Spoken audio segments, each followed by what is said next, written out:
Haleluya, terima kasih buat tim PW yang sudah melayani. Shalom saudara, shalom. Puji Tuhan hari ini kita bisa ada di tempat ini saudara. Ya, berapa banyak saudara antusias mau dengar firman Tuhan, katakan amin. Haleluya, yuk kita akan buka firman Tuhan. Hari ini saya akan beri tema, apa yang saya mau sampaikan masih dalam tema tentang hati saudara ya, tentang pure heart. Tentang hati yang murni. Ya saudara, kalau kita mendengar perkataan, mungkin kata-kata, hati yang murni, hati yang tulus, mungkin bagi telinga kita ini sudah sudah menjadi asing. Sudah bukan sesuatu yang lumrah. Mungkin dalam kehidupan sehari-hari kita nggak lagi menemukan tentang sesuatu yang murni dalam kehidupan, saudara ya. Karena memang sistem yang ada di dunia, ya saudara mau lihat baik itu di perdagangan maupun dalam persahabatan, ya bahkan dalam rumah tangga. Bahkan sudah jarang sekali, sangat langka sekali kata-kata tentang kemurnian hati, saudara. Ya saya kasih contoh. Saudara kalau jual, saudara kalau bisnis, ya, saudara tentu kulak barang misalnya gitu ya. Kemudian saudara jual dengan nilai tertentu, saudara naikkan harganya dan saudara jual. Dan kadang-kadang kan ada pembeli yang nakal, saudara ya. Kadang-kadang ada pembeli yang tanya, loh ini kalau tak tawar harga segini dikasih enggak? Boleh enggak? Kan kamu harusnya sudah untung. Tapi bagi pikiran kita, wah ini pembeli ini kurang ajar ini ya. Dia nawarnya ini kebangetan, bahkan di bawah harga kulaan. Lalu saudara bilang, enggak bisa, saya enggak bisa lepas kalau harga segini. Lalu mungkin pembeli nakalnya tanya gini, harga kulaknya berapa? Menjadi pertanyaan saya gini, saudara ngaku enggak? Dengan tulus hati, saudara dengan kemurnian hati, saudara ngomong enggak? Kulaannya berapa? Ya, saudara jawab sendiri dalam hati. Tapi saya percaya bahwa kita enggak akan ngomong. Betul atau betul saudara? Betul ya, kita akan sembunyikan saudara. Ya, bahkan kadang-kadang kita ngomong, wah enggak ini sudah mepet untungnya. Padahal kita tahu bahwa untungnya enggak mepet. Untungnya masih lebih-lebih saudara. Ya, dan saya percaya bahwa ya inilah yang namanya dunia hari-hari ini. Kemurnian hati adalah sesuatu yang langka saudara. Tapi tahukah saudara, malam hari ini kan kita belajar bahwa ternyata kemurnian hati itu sangat penting di mata Tuhan.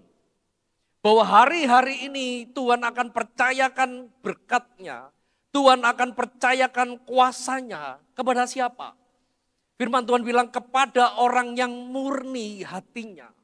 Bahkan yang namanya hadirat Tuhan, itu Tuhan gak percayakan kepada banyak orang. Ya, saudara bisa nyembah Tuhan, tapi belum tentu lawatan hadiratnya, kunjungan Tuhan, dia datang kepada setiap saudara yang kita cuman sekedar nyanyi. Enggak saudara. Ya kita akan melihat di dalam Matius 24 ayat yang pertama sampai yang keempat saudara. Next. Matius 24 ayat yang pertama sampai 4 kita baca. Tuhanlah yang empunya bumi serta segala isinya dan dunia serta yang diam di dalamnya. 2. Sebab dialah yang mendasarkannya di atas lautan dan menegakkannya di atas sungai-sungai. 3, baca sama-sama, 1, 2, 3. Siapakah yang boleh naik ke gunung Tuhan?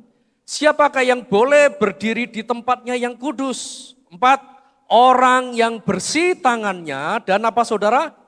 Murni hatinya. Yang tidak menyerahkan dirinya kepada penipuan dan yang tidak bersumpah palsu. Saudara, ya. Saudara, kalau ini dikatakan, ya ternyata enggak semua orang boleh naik ke gunung Tuhan. Ternyata enggak semua orang boleh berdiri di dalam hadirat Tuhan. Gunung Tuhan ini bicara tentang apa saudara? Next. Gunung Tuhan, kalau saudara tadi melihat di ayat pertama dan kedua, Gunung Tuhan bicara tentang di mana Tuhan itu hadir. Gunung Tuhan di mana Tuhan itu menyatakan kemuliaannya dan kedaulatannya. Sebab dikatakan bumi ini milikku, alam semesta ini aku yang menciptakan. Dan gunung Tuhan itu bicara tentang apa? Gunung Tuhan adalah bicara di mana berkat dan kuasanya itu dilepaskan kepada orang-orang yang mengasihi Tuhan. Berapa banyak saudara rindu bisa berdiri dan ada di dalam gunung Tuhan. Boleh lambaikan tangan? Amin saudara. Tapi Tuhan bilang apa? Firman Tuhan katakan, tapi orang yang tangannya bersih dan yang punya hati yang murni. Saudara. Kalau saya bisa gambarkan bahwa hati yang murni ini seperti apa? Ternyata hati murni ini bicara tentang seperti sebuah saluran.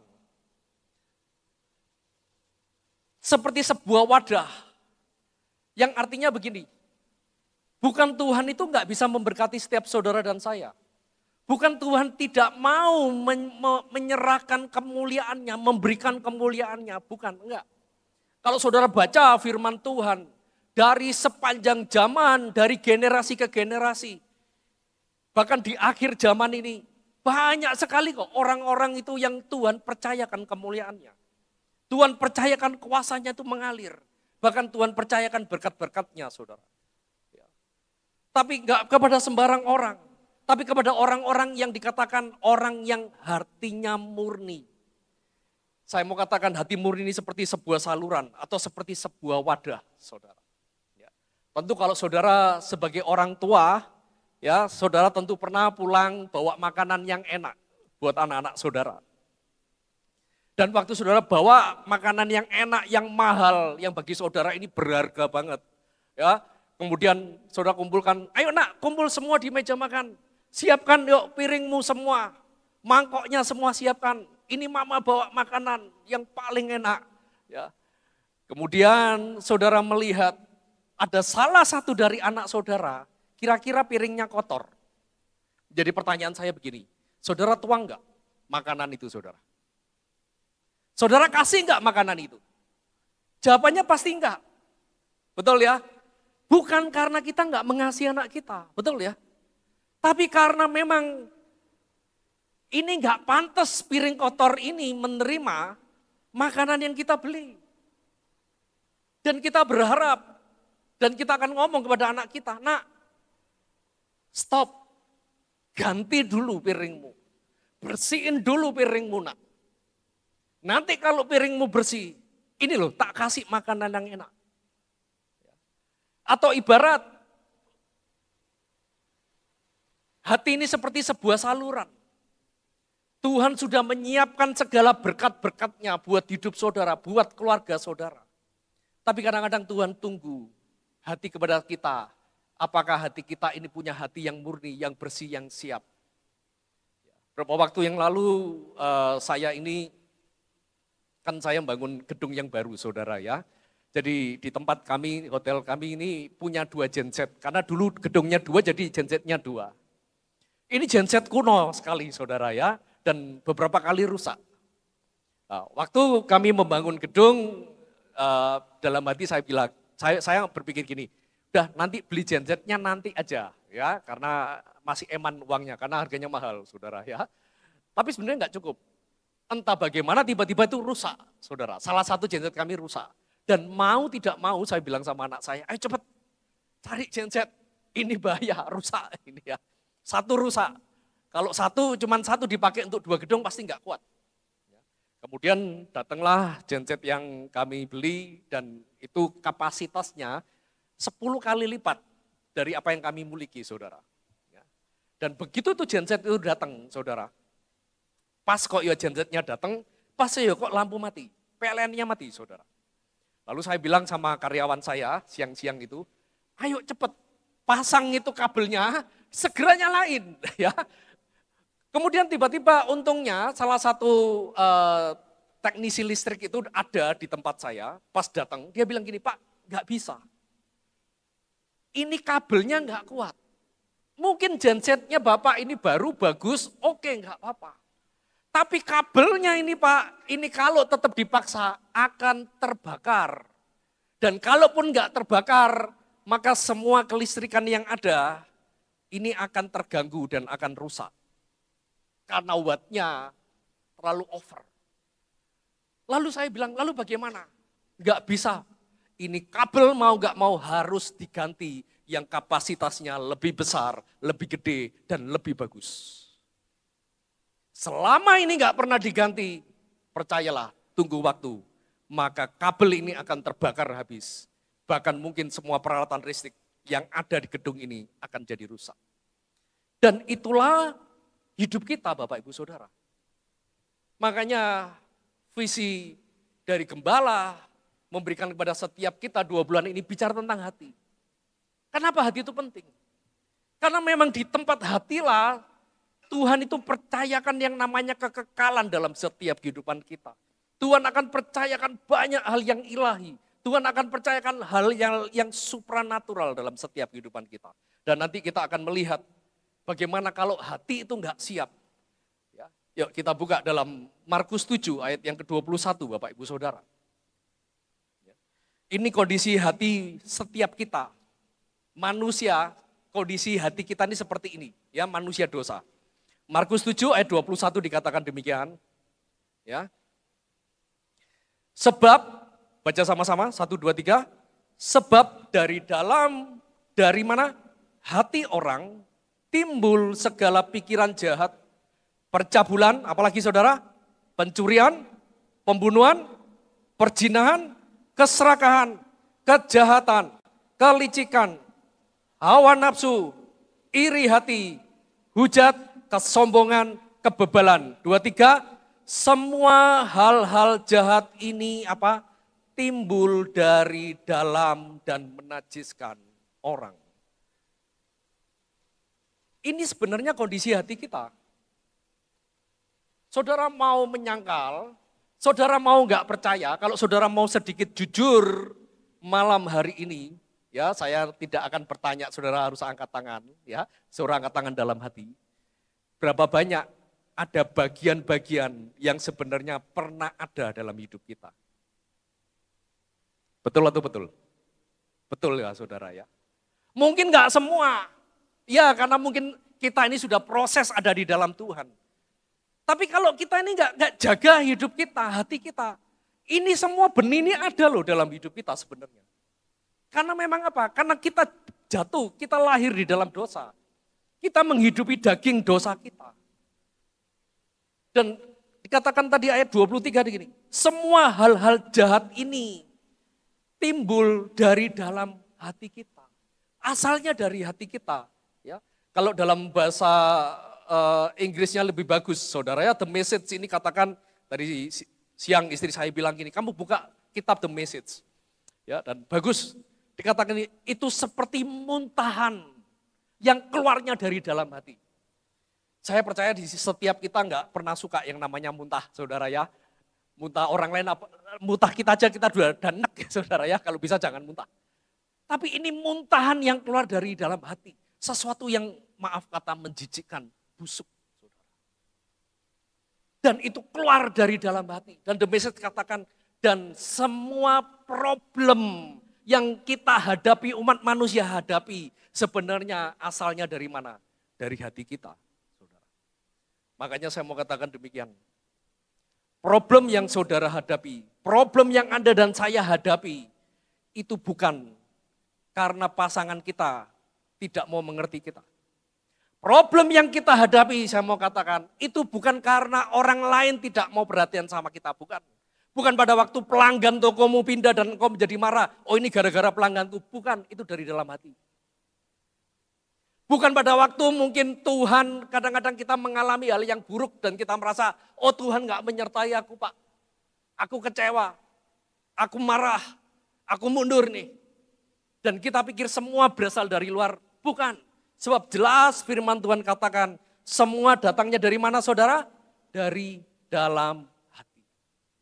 Makanya malam hari ini kita akan belajar bahwa semua harus dibereskan dari dalam. Katakan dari dalam. Dan malam hari ini pastikan kita punya kesanggupan membereskan apa yang di dalam. Oh ya, saudara boleh lihat review kehidupan problem dalam setiap keluarga, dalam perekonomian. Itu bukan dari luar kok, dari dalam. Dan kalau kita nggak sadar ini bahaya, ini yang akan membunuh setiap kita, saudara. Makanya bagi Tuhan ini penting. Bagi Tuhan itu sangat penting Tuhan gak sibuk sedang memperbaharui ekonomi saudara. Tuhan gak sedang sibuk memperbarui rumahmu, membuat mobilmu jadi baru, membuat saudara punya pangkat, enggak. Apa yang Tuhan sibuk dalam hati buat hidup saudara adalah hati saudara. Amin. Dimulai dari hati. Saudara mau pelayanan luar biasa, Tuhan bisa percayakan, sangat bisa. Tapi kalau hati kita enggak siap, binasa, hancur saudara. Ya. Makanya next dikatakan hati yang murni itu akan mendatangkan berkat. Tetapi hati yang kotor, hati yang najis selalu mendatangkan kutuk dalam setiap kehidupan kita. Bagaimana ada 3 tokoh yang saya ingat, yang pertama Saul. Waktu Saul diurapi Tuhan menjadi raja, apa yang Tuhan perlengkapi hari itu? Tuhan gak sedang kirim, ini Saul, kamu tak urapi jadi raja, kamu tak kirim pasukan besar. Enggak, hari itu Saul enggak dikirim ke pasukan besar. Saul enggak langsung diberi kekayaan besar, enggak. Apa yang Tuhan ubah dalam hidupnya? Apa yang Tuhan beri? Hatinya yang diubah. Dikatakan apa? Tuhan mengubah hati Saul menjadi hati yang baru. Sebab Tuhan tahu, ini kalau orang ini enggak dirubah hatinya, gak lagi punya kemurnian, dia tidak akan punya kesanggupan untuk menerima berkat Tuhan. Dan kita tahu pada akhir kehidupan Saul, waktu hatinya mulai serong daripada Tuhan. Apa yang terjadi saudara? Semua apa yang Tuhan percayakan itu diambil. Dan Tuhan percayakan kepada siapa? Seorang yang namanya Daud. Makanya Tuhan waktu memilih Daud, Tuhan bilang gini sama Samuel, Samuel, bangkit berdiri, urapi. Jangan melihat rupa. Sebab manusia selalu melihat rupa, tapi aku Tuhan yang melihat hati. Hari itu Samuel tidak diberi tahu dengan jelas, ini anaknya enggak saudara. Tuhan sedang menguji juga hati Samuel. Dan ini menjadi sebuah pembelajaran buat setiap kita. Hari itu dikumpulkan semua anaknya Isai saudara ya, saudara-saudara Daud dikumpulkan. Tapi setiap kali mau diurapi Tuhan bilang bukan. Karena di mata Samuel, kakak-kakaknya Daud ini gagah perkasa saudara. Ya, kalau saudara tahu tentara-tentara yang gagah perkasa itu kakaknya Daud. Bodinya udah bodi pahlawan, bodinya udah bodi raja saudara, bodinya udah bodi presiden, tampangnya udah tampang bos saudara. Tapi enggak satu pun dipilih Tuhan. Tapi waktu begitu muncul seorang Daud yang dikatakan seorang anak muda, yang elok parasnya. Dan Tuhan bilang, urapi dia karena hatinya berbeda. Dan satu hari juga Daud, waktu dia mau mangkat saudara ya, berhenti jadi raja mau mati, dia panggil Salomo. Dia panggil gini, Salomo, kalau kamu kelak memimpin bangsa ini, jangan memimpin dengan intelektualmu, bukan dengan kekayaanmu. Kamu gak akan pernah sanggup. Daud bilang, belajarlah dengan hati. Nah, karena itu hati ini sangat penting. Malam hari ini saya akan membagikan 3 hal. Bagaimana kita ini bisa memiliki hati yang murni seperti yang Tuhan mau. Yang pertama saudara. Yang pertama dikatakan selalu bereskan hatimu. Yeremia 4 ayat 14 dikatakan demikian. Bersihkanlah hatimu dari kejahatan, hei Yerusalem. Sebab engkau diselamatkan. Berapa lama lagi tinggal dalam hatimu rancangan-rancangan kedurjanaanmu. Firman Tuhan bilang gini Bapak Ibu Saudara. Manusia ini ternyata tadi dikatakan punya yang namanya kecenderungan untuk hatinya ini kotor. Sadar nggak sadar kita ini punya kecenderungan. Betul atau betul? Ya, saya beri contoh begini. Kalau saudara pas kumpul-kumpul ya, kumpul-kumpul sama bestie saudara ya, saya tahu ada klub ngopi bareng ya, geng nyoto bareng ya, ibu-ibu punya geng senam gitu ya, ada yang gengnya geng belanja bareng gitu ya. Saya mau tanya gini, kalau saudara kumpul, lebih suka mana, lebih menyenangkan mana, ya, ngomongin firman atau gosip orang lain? Yang pertama atau yang kedua? Yang kedua. Loh saya juga sama saudara. Karena kita ini punya kecenderungan ya. Nah, makanya firman Tuhan bilang apa? Ini loh, kadang hal-hal yang kita nggak sadar, kita perlu bereskan. Dan firman Tuhan jelas katakan, bereskanlah hatimu dari apa? Kejahatan. Sebab kejahatan itu seperti benih, saya mau katakan. Kalau benih itu tinggal di tanah, ya, saya percaya setiap kita ini punya tanah yang seperti tanah yang subur di hadapan Tuhan. Karena kita sudah dikuduskan Tuhan, amin. But the problem, kita nggak pernah bereskan hati kita. Makanya firman Tuhan, bersihkanlah hatimu. Sebab benih itu selalu ditabur, benih yang jahat itu akan selalu ditabur oleh iblis. Untuk membuat hidup kita ini menjadi rusak. Dan kalau benih itu dibiarkan Bapak Ibu Saudara, yang terjadi apa? Benih yang jahat itu akan berakar, akan bertumbuh menjadi besar, menjadi sebuah pohon. Dan itulah yang akan merusak setiap kehidupan saudara dan saya. Dan tiba-tiba jadi besar. Kita nggak sadar tiba-tiba jadi besar. Yang awalnya mungkin remeh, yang awalnya cuman biasa. Tapi bertahun-tahun kita simpen sakit hati. Bertahun-tahun mungkin kita simpen amarah. Bertahun-tahun mungkin kita simpen kecewa sama pemimpin, kecewa sama pasangan. Tapi kita pendem dan kita merasa sudahlah nanti kan waktu akan menyelesaikan, saya katakan nggak bisa. Tunggu waktu dan itu tiba-tiba meledak seperti kabel genset yang nggak saya ganti. Yang kelihatannya oke dalam beberapa jam pertama, tapi tunggu waktu. Itu seperti sebuah bom atom dan tiba-tiba akan merusak dalam setiap kehidupan kita. Mungkin kita mulai bermain, Pak, biasa toh Pak, orang laki ini kalau lirak-lirik itu kan biasa ya toh. Cowok itu kalau nakal-nakal dikit itu kan biasa Pak, namanya juga cowok. Dan kita berpikir itu biasa. Tapi saya mau katakan tunggu waktu. Sebab benih yang jahat itu pasti akan bertumbuh dan akan merusak dalam hidup kita. Makanya firman Tuhan katakan apa? Iblis itu datang seperti apa? Pencuri.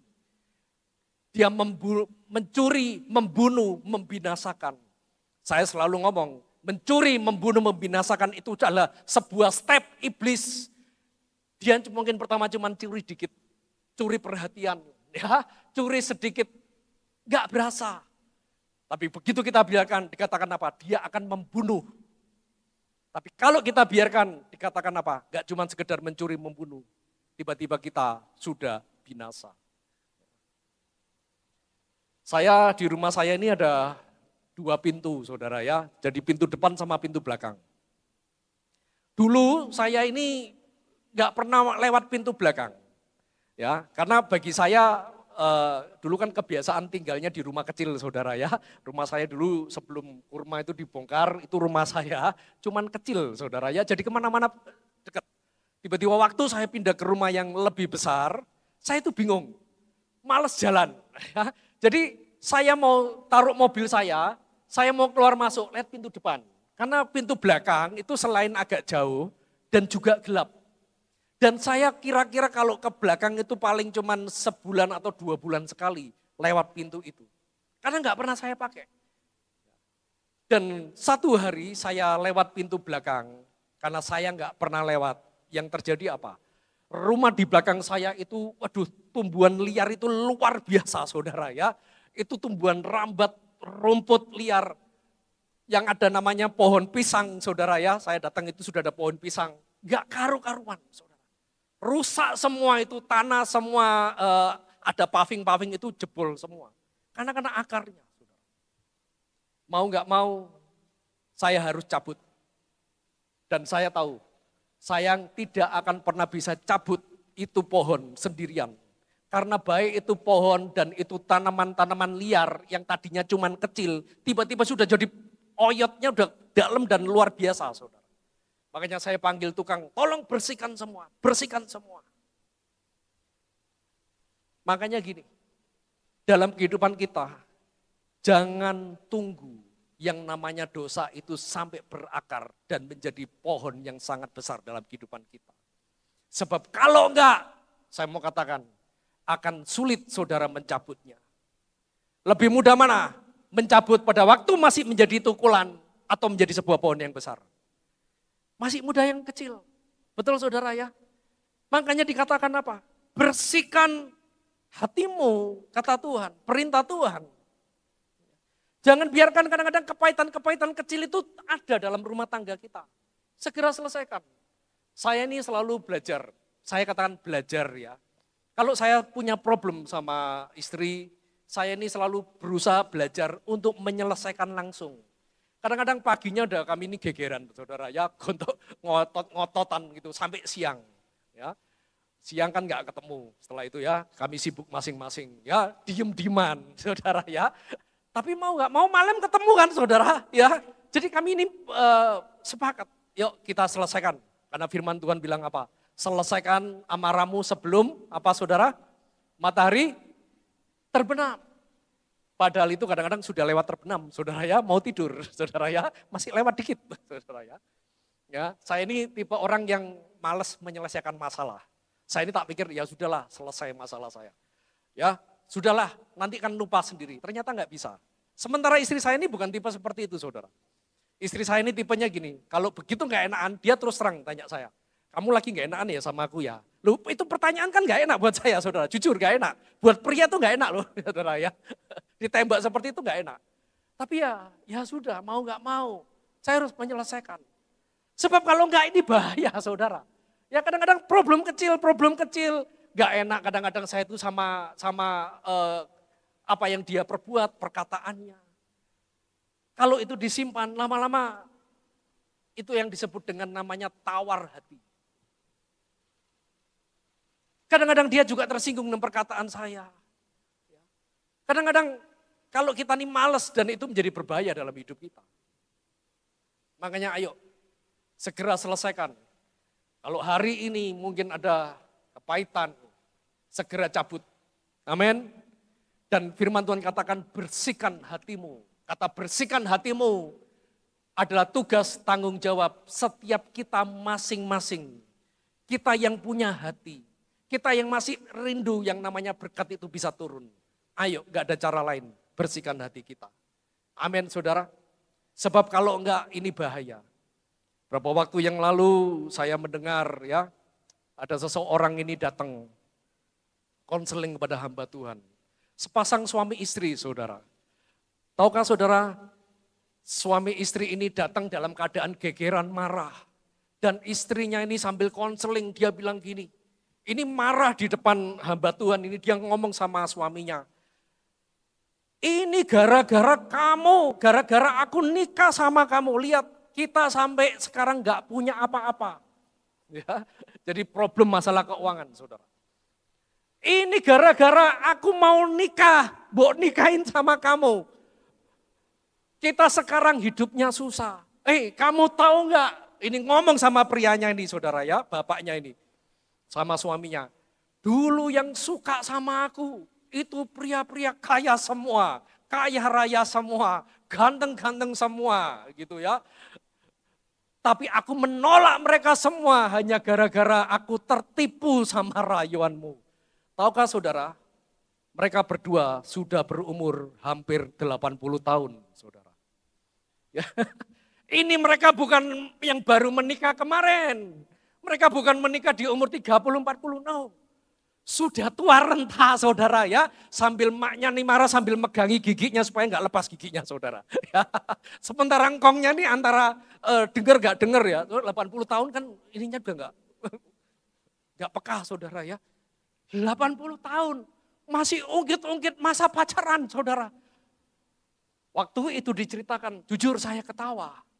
Dan saya sama gini, loh kok masih bisa dia ungkit-ungkit masa lalu? Yang artinya apa? Bahwa ternyata benih kecewa itu bukan keluarnya kemarin. Semua yang namanya dosa, benih kecewa itu tidak datang dengan ujuk-ujuk. Betul atau betul? Semua berapa banyak benih kecewa, amarah, iri hati. Itu karena kita nggak pernah bereskan di masa lalu. Dan tiba-tiba kita kaget itu keluar di masa tua kita. Penting gak kita membereskan hati kita malam hari ini? Amin, saudara. Boleh yuk kita pegang dada kita. Sambil kita berdoa. Tuhan, aku berdoa Tuhan. Biarlah setiap malam hari ini kami semua di tempat ini, kami mau cabut semua benih-benih yang bukan dari Tuhan. Ayo sama-sama katakan saya, aku cabut di dalam nama Yesus. Semua amarah, semua iri hati, semua kecewa, semua kepahitan, semua rasa tidak dikasih, aku cabut dalam nama Yesus. Semua yang bukan dari Tuhan, bereskan Tuhan malam hari ini. Amin. Hal yang kedua saudara, yang saya mau sampaikan. Kita nggak cukup membersihkan saudara. Tapi hal yang kedua yang kita perlu kerjakan apa saudara? Kita ini perlu memproteksi. Kita perlu menjaga hati kita ini saudara. Sebab hati itu bisa bersih. Tapi kalau kita nggak jaga kembali, yang terjadi bisa nggak keluar tumbuhan-tumbuhan liar kembali? Bisa nggak? Sangat bisa. Seperti yang saya katakan tadi. Taman saya, tanah yang di belakang, pintu yang di belakang, itu sudah saya bersihkan. Berkali-kali saya bersihkan. Jujur saya sampai kadang-kadang kesel gitu ya. Hari ini saya bersihkan, 3 hari lagi sudah keluar. Saudara. Saya suruh bersihkan lagi, 3 hari sudah keluar lagi. Kadang-kadang sampai saya ini janjiannya buat apa ya bersih-bersih gini ya. Lah pernah satu hari, berapa waktu yang lalu belum lama, malam jam 11, tiba-tiba waktu saya dan istri ini mau tidur, jadi kamar saya dengan pintu yang di belakang, itu jaraknya dari saya berdiri sampai satpam di depan, ya pintu gerbang gereja, jaraknya seperti demikian. Tiba-tiba ada suara dor, suara meledak, buantar banget, buantar gitu, sampai di dalam kamar dengar. Kami berdua kaget, istri saya bilang gini, itu apa? Ini masak mercon, masak kembang api. Kalau kembang api ini kan bukan lebaran, ini juga enggak tahun baru ya. Ini hari biasa. Betul, ini bukan kembang api saya bilang. Sebab kalau kembang api suaranya enggak begitu. Kembang api kan suaranya tiu, dor gitu ya. Kalau kembang api tentu suaranya enggak cuma sekali. Enggak ada orang nyubat kembang api, nyalain kembang api, dor, sudah selesai pulang, enggak ada ya saudara. Tapi suaranya cuma sekali. Dor, buk, gitu saudara. Saya tunggu, gak ada apapun, saya keluar rumah, ya saya ke depan, karena saya jarang ke belakang. Gak ada itu, sepi-sepi itu. Saya pikir ada mobil nabrak di depan rumah, ya, atau mobil bannya meledak, juga enggak. Saya kembali tidur, dan besok paginya pembantu saya ini bilang, Pak, itu orang-orang di belakang pada ngomong bahwa ternyata gardu listrik, jadi di belakang rumah saya dekat pintu itu ada trafo besar, saudara. Itu meledak. Saya kaget, loh kok bisa meledak? Iya, itu meledak gara-gara ada pohon yang dari rumah kita, pohon pisang yang saya bilang tadi, itu pohonnya udah menjulur terlalu tinggi dan gak cuma satu, dan daunnya itu nggak sengaja nempel ke kabel, saudara. Dan hari itu memang gerimis. Entah bagaimana nggak musim hujan, malam itu gerimis. Dan ternyata penyebab dari trafo itu meledak malam hari itu adalah karena tanaman liar yang nggak saya rawat. Tanaman liar yang nggak saya protek, saya beresi, saudara. Saya cuma bilang ini, wah untung ya nggak terbakar. Saya ke belakang dan orang-orang di belakang rumah saya itu kan banyak penjual saudara ya. Jual sate, jual bakso, jual makanan. Pak ini Pak meledak Pak, tolong Pak ini dirapikan kembali Pak. Ya, ini tanaman liarnya, pohon-pohonnya Pak, tolong Pak ditebangi. Saudara saya mau katakan demikian dalam hidup kita. Kalau kita nggak jaga, protek hati kita setiap hari, setiap saat, setiap waktu, percayalah. Iblis dikatakan dia seperti singa yang mengaum-ngaum berkeliling. Nunggu kapan? Nunggu kita lengah. Makanya dikatakan nunggu kita lengah itu apa sih? Ini loh, problemnya kan di hati kan. Begitu kita lengah di hati, begitu kita nggak jaga hati kita kembali, percayalah, kesempatan sekecil apapun, iblis akan masuk dan akan merusak kembali. Dan dia akan taburkan lagi benih yang jahat. Tapi selama kita jaga hati kita, selama kita waspada dalam kehidupan kita nggak izinkan sesuatu yang buruk itu masuk, kita dengar masuk dalam hati dan pikiran kita. Kita akan aman dalam setiap kehidupan kita, saudara. Makanya ada sebuah quote yang bagus, saudara ya, saya tulis. Kita ini tidak akan pernah kecewa sampai kita menyerahkan untuk dikecewakan. Saudara. Ya. Kita tidak akan terluka kecuali kita mengizinkan hati kita terluka. Ya. Saudara renungkan perkataan ini. Kita ini nggak akan kecewa loh sebenarnya. Kita ini nggak akan pernah bisa kecewa. Kecuali kita membuka diri kita dan mengatakan, waduh perkataannya dia ini mengecewakan aku. Iblis langsung masuk. Itu sebuah kecil dan dia masuk. Benih kecewa itu masuk. Waktu kita katakan, iya, apa yang dia kerjakan ini melukai hidupku. Pernikahanku ini melukai aku, persahabatan ini melukai aku. Pelayanan ini melukai hidupku. Dan waktu kita menyatakan kita terluka, itu seperti kita membuka proteksi dalam hidup kita. Dan kita mengizinkan hati kita terluka dalam hidup kita. Sebab saya mau katakan tidak pernah ada orang terluka dengan sesaat. Tidak ada orang bisa melukai hati saudara. Tidak ada orang bisa mengecewakan hati saudara. Selama saudara tidak memutuskan untuk menjadi kecewa dan terluka. Saya akan cerita saudara ya. Ini betulan ada anak saya. Saya ini sama anak saya kami kerja bareng ya. Jadi ngurusi pekerjaan bareng, duduk semeja bareng ya. Istri saya ini sering lihat dan dia tuh sering komen gini. Kamu itu kalau sama anakmu ya yang pertama ini lucu ya. Kadang-kadang bisa ngomong ini bisa lucu, bisa guyon gitu ya. Bisa banyak hal yang baru yang istri saya itu suka denger gitu ya. Tapi kadang-kadang ya kayak kucing sama tikus atau kucing sama anjing ya. Berkelahi gitu ya, eker-ekeran. Tapi ya akur lagi, tapi eker-ekeran lagi. Ya saudara, ya, itu memanglah saya sama anak saya saudara. Jadi satu hari anak saya ini bilang datang, dia sambil marah bilang gini, Papa ini kalau kerja nggak becus, nggak beres semua. Tahukah saudara, saya diomongi gitu tersinggung saudara. Loh tersinggung nggak? Kalau saudara orang tua, anak saudara ngomong gitu, pasti tersinggung. Saya dalam hati gini, kowe iki sopo? Ya kan gitu kan. Kamu loh anak kecil loh ngajari aku. Nggak bisa.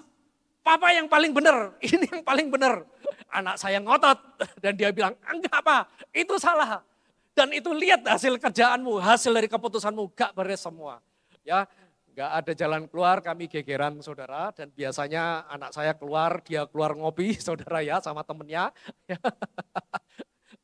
Saya kadang-kadang kalau dia nggak keluar dari ruangan dari kantor, saya yang keluar saudara ya. Mengademkan pikiran dulu saudara ya. Dan sering terjadi, gak cuma sekali dua kali. Tapi satu hari anak saya ini ngomong kepada mamanya dengan perkataan yang sama dengan yang saya terima saudara. Dan saya diem aja, saya cuma mau lihat. Coba jajal, ini kalau mamanya nih responnya bagaimana ini ya. Dan saya lihat mamanya punya respon yang beda. Waktu anak saya protes tentang pekerjaan, karena pekerjaannya mama harusnya begini, ABCD, mama ini goblok dan segala macam. Ya, ini bahasa anak muda ya, saya ngomong ini lebih halus saudara ya. Mamanya bilang gini, oh gitu ya, mama salah ya? Oh gitu ya? Oh mama gak kepikir apa yang kamu bilang. Coba, kalau menurut kamu harusnya mama ini gimana? Coba kamu yang bisa ajari supaya aku ini gak salah. Dan hari itu saya melihat bagaimana anak saya ini bisa ngajari mamanya. Dan saya ikut nguping saudara. Saya masih gengsi tanya. Ya, toh. Ya pria-pria ini kan problemnya kan selalu itu. Di gengsinya yang besar. Amin bapak-bapak. Amin bapak-bapak. Amin betul ya. Jadi ibu-ibu problem dalam rumah tanggamu adalah dari hatimu sendiri dan hati bapak-bapak ya. Karena gengsinya yang terlalu besar ya. Dan saya melihat, oh gitu ya. Ternyata kalau respon saya berbeda, saya bisa terima sesuatu yang baik. Tapi kalau respon saya salah, saya nggak punya jalan keluar dengan problem saya. Yang hari itu sebenarnya kalau saya lihat kembali, iya ya, jadi bener kok omongannya anakku iki. Aku sing salah. Cuman karena problem gengsi saya yang terlalu besar, Bapak Ibu Saudara, gengsi para pria, saya nggak pernah mengakui kesalahan. Saya nggak pernah mau menerima nasihat yang baik. Makanya gini, sesuatu yang buruk belum tentu itu akan mendatangkan hal yang buruk dalam hidup kita.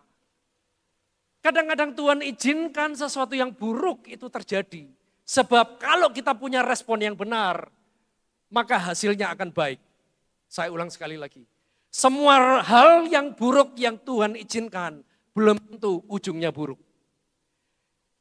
Begitu juga sebaliknya. Semua hal yang baik yang saudara terima hari ini, belum tentu ujungnya baik. Sebab bisa jadi ujungnya buruk. Sebab yang menentukan, ternyata yang menentukan baik atau buruk ujungnya adalah waktu respon hati kita ini benar. Dan punya yang namanya kemurnian dalam hati. Punya kemurnian, mau mengakui kesalahan. Punya kemurnian, iya ya, aku salah. Iya ya, aku ini ceroboh. Iya ya, aku ini sudah salah langkah. Iya ya, aku ini membiarkan kompromi dengan banyak hal. Sebab kadang-kadang sesuatu yang baik itu datangnya bisa buruk loh saudara. Saudara ingat gak berapa banyak saudara kemarin baca berita ada pesawat di Amerika. Pesawat penerbangan komersial biasa. Itu 10 menit sebelum landing, ini sudah masuk bandara ya. Sekitar bandara udah mau landing ini. Tiba-tiba ada helikopter dari tentara nyelonong, ini di Amerika. Baru 3 minggu yang kemarin. Dan itu terjadi ledakan, tabrakan di udara.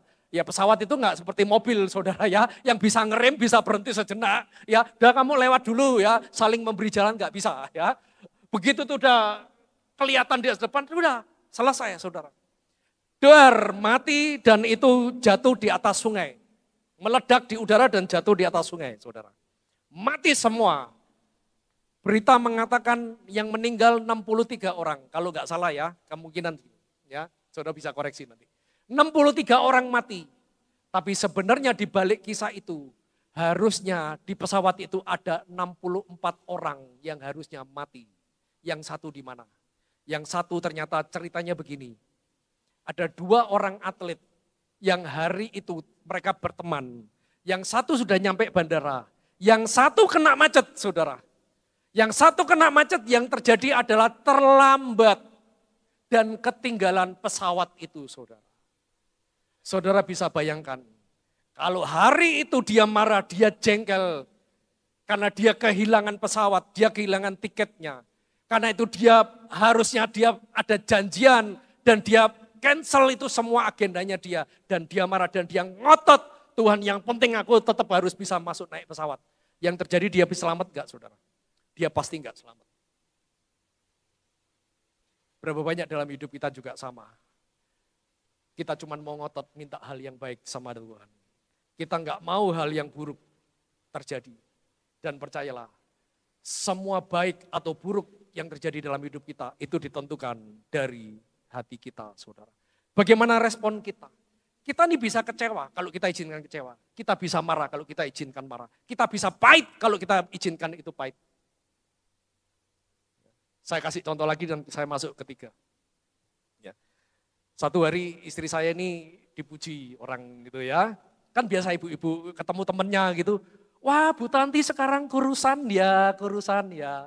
Dan saya selalu mendengar jawabannya selalu. Enggak, saya enggak kurusan. Saya ini gendut gitu ya. Dia ngomong dirinya gendut. Jadi pertanyaan saya gini, kalau dia tak panggil gendut marah enggak saudara? Saya enggak berani. Baru kali ini saya ngomong di khotbah. Tak panggil gendut marah enggak? Marah saudara. Ya, padahal dia tadi ngomong perkataan gendut yang sama, dia bisa enggak marah loh. Tapi kenapa saya suaminya kalau saya panggil dia gendut, dia bisa marah? Saudara bisa belajar apa? Perkataan yang sama, kalau saudara izinkan melukai saudara, saudara akan terluka. Perkataan yang sama kalau saudara izinkan tidak melukai. Oh, itu hanya sebuah kiasan basa-basi. Saudara tidak akan terluka. Saudara bisa nangkep maksud saya? Bersihkan hati saudara. Proteksi hidupmu. Ubah cara pikirmu. Kadang-kadang kita perlu cuma merubah sedikit cara berpikir. Hal yang buruk, enggak apa-apa. Ada hal yang baik kok Tuhan sediakan. Orang ini kenapa sih cerewet, kritik terus. Punya mindset, punya hati yang baik, yang murni. Oh enggak apa-apa, dia perhatian sama aku kok. Pak, saya tuh kesel. Suami saya ini cuek Pak, enggak perhatian sama saya. Miliki hati yang bersih, proteksi hatimu, jangan kecewa. Oh, kalau dia cuek, artinya bahwa dia sama wanita lain juga pasti lebih cuek dong. Betul saudara ya. Tapi kadang-kadang saya mau katakan, oh karena suami itu perhatian sama istrinya berlebihan itu kadang-kadang juga berbahaya saudara ya. Dia bisa tebar pesona kemana-mana saudara. Ya perhatian kepada semua orang saudara. Ya istri orang bisa juga diperhatikan saudara ya. Ayo proteksi hati kita. Yang ketiga, saya minta pemain musik bisa maju ke depan. Yang ketiga, isi hatimu dengan kebenaran. Mazmur 119 ayat 9 dikatakan, dengan apakah seorang muda mempertahankan kelakuannya bersih? Dengan menjaganya sesuai dengan firman-Mu. Versi The Message saya tulis saudara, ini bagus, dikatakan demikian. How can a young person live a clean life? Ini, be carefully reading the map of your word. Dengan membaca, berhati-hati, memperhatikan, membaca the map. Map ini apa? Peta. Ternyata firman Tuhan itu peta buat hidup kita. Tuntunan buat langkah hidup kita. Itu firman. Saya mau katakan demikian. Hidup kita ini seperti komputer, ibaratnya komputer, hati kita. Apa yang kita isi, maka dia bekerja sesuai dengan apa yang kita isi, saudara. Kalau komputer ini saya isi dengan software game semua, yang terjadi bahwa dia nggak bisa dipakai kerja. Isinya apa? Nge-game. Nggak bisa produktif, isinya game. Kalau ini tak isi dengan sampah. Hal-hal yang menjijikkan ada di sini. Yang terjadi apa? Ini bisa membuat hidup saya baik atau rusak, saudara? Merusak kan? Tapi sebaliknya, kalau saya tulis semua ayat firman, pewahyuan Tuhan, saya install isi dengan aplikasi-aplikasi yang saya bisa pakai untuk bekerja, cari duit. Maka yang terjadi apa? Komputer ini bisa bekerja, produktif, menghasilkan sesuatu. Lah, hati kita ini juga sama. Apa yang kita mau hari ini? Apa yang kita isi hari ini? Apa yang kita dengarkan? Siapa yang kita dengar hari ini? Kalau kita dengar suara iblis, sesuatu yang jahat, benih-benih yang iblis selalu tabur, maka percayalah, seperti itulah hidup kita. Itu yang akan terpancar keluar, betul ya? Begitu juga sebaliknya. Kalau kita mulai dengar firman, kita isi dengan kebenaran, kita isi dengan kasih, kita isi dengan hati yang mengasihi Tuhan, mencintai Tuhan, hati yang punya kerelaan melayani, hati yang punya kerelaan berjalan bersama Tuhan. Dan saya percaya ada kehidupan yang baik yang keluar dari hidup kita. Buah yang baik, buah yang manis. Makanya hati-hati saudara ya. Keberhasilan, keberuntungan, itu ditentukan dari apa yang kita kerjakan, apa yang kita masuk dalam hidup kita. Makanya Musa ngomong sama Yosua, Tuhan ngomong sama Yosua. Tuhan ngomong gini, Musa, Yosua, maaf, renungkan firman Tuhan, apa? Kapan? Seminggu sekali? 2 minggu sekali, hari Minggu sama FA tok? Enggak, setiap hari, siang dan malam. Gak cuma sekedar baca, renungkan. Gak cuma sekedar merenungkan, tapi bertindaklah hati-hati. Artinya begini, jadikan firman yang kamu renungkan ini sebagai tuntunan, langkah demi langkah. Hidup ini kan selalu pilihan toh saudara, betul nggak? Pilih A atau B. Loh, kalau saudara nggak sadar, saya beri contoh gini. Saudara bangun pagi, melek mata, tentu saudara kan harus memilih. Akan lanjut tidur, selimutnya ditarik lebih tinggi ya, atau bangun. Betul ya? Pilih A atau B. Yang baik yang mana? Yang A tetap tidur, yang B bangun? Bangun saudara ya. Kita tahu milih yang B. Setelah bangun apa yang terjadi? Pilihan lagi toh saudara. Bangun langsung bikin kopi atau berdoa dulu? Yang B, berdoa dulu. Ya tetap pilih yang B. Ini di gereja kok ya saudara, ini di gereja harus kudus lah ya. Jawabannya harus baik. Kalau saya dulu ngopi dulu saudara ya, sambil ngopi setelah itu berdoa, sambil nyeruput sambil berdoa, syikara laparan nyeruput kopi saudara ya, jangan ditiru itu belum bertobat saudara ya. Pak Edi ketawa-ketawa itu sama saya saudara, satu seri. Pilihan kan, setelah itu apa? Mau sarapan, nah nanti sarapan kan milih lagi, A atau B, betul ya? Itu kan terus dari awal kita bangun sampai kita mau tidur. Pilihan terus. Langkah hidup kita ini juga sama. Selalu pilihan. Yang menjadi pertanyaan begini. Siapa yang memimpin kita? Apa yang kita turuti di hati dan pikiran kita ini loh? Apa? Firman atau dunia? Dan kalau kita nggak sadar ini bahaya. Next, terakhir. Jadi pertanyaan gini, apa yang menuntun kita dalam hari-hari kita saat ini? Firman atau dunia? Suara Tuhan atau suara ular? Wah, gambarnya kacau saudara ya. Itu ada dua gambar sebenarnya saya mau tunjukkan. Saudara kemarin Imlekan ya, kita merayakan semua. Semua tanya, ini kemarin Bu Tintin menyampaikan bagus. Imlek ini tahun apa saudara? Tahun apa? Imlek ini loh tahun apa? Ular kayu. Ya. Saya berkata ini bukan kebetulan. Ini tahun ular kayu. Kejadian 3. Adam dan Hawa jatuh. Karena apa? Siapa yang dia dengar? Firman Tuhan atau ular kayu? Hawa dan Adam memutuskan untuk mendengar apa yang dikatakan si ular bajingan, si ular kayu itu saudara.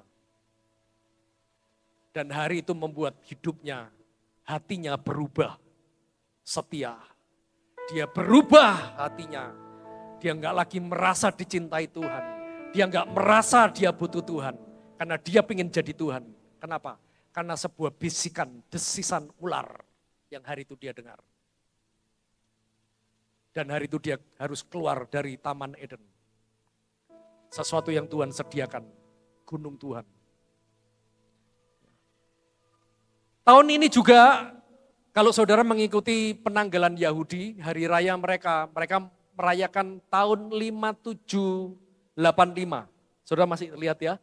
Itu 5785. Setiap angka punya maksud. Angka 8 bicara tentang mulut yang terbuka. Angka 5 bicara tentang anugerah. Apa yang saya dapat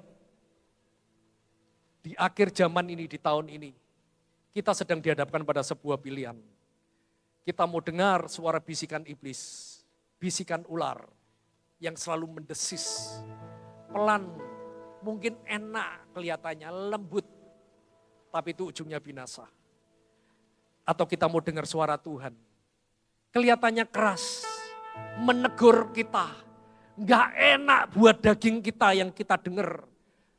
Salib yang mana kita harus menanggalkan, mencabut sesuatu yang kita sudah rasa nyaman. Gak enak, menyakitkan. Tapi firman Tuhan katakan, firman Tuhan selalu membawa yang namanya berkat dan anugerah demi anugerah. Mana yang kita pilih hari ini, saudara? Kita mau menentukan hati kita. Dan saya percaya setiap kita akan naik ke gunung Tuhan bersama-sama. Amin. Didapati Tuhan menjadi hati yang murni di hadapan Tuhan. Mari sama-sama kita bangkit berdiri.